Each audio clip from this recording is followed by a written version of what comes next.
LeanLandlord.com. This is day 4 of the laundry Nook install. We finally got it done.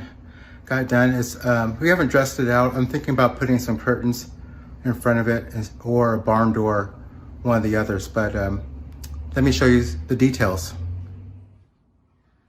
Okay, I haven't done the sheetrock work yet, but we got in the washer and the dryer.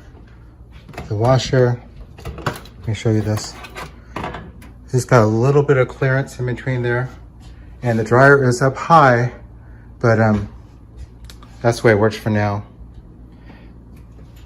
Let me show you the back side here. Again, I was stealing some space in my closet. So here's the closet. Okay, so it's a mirror closet, just like that.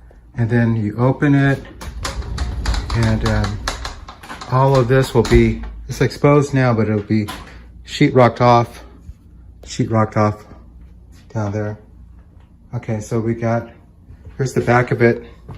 You can see I got things in. Taking some pipes up and also taking the sewer line up, or the drain line up to do the same thing up above.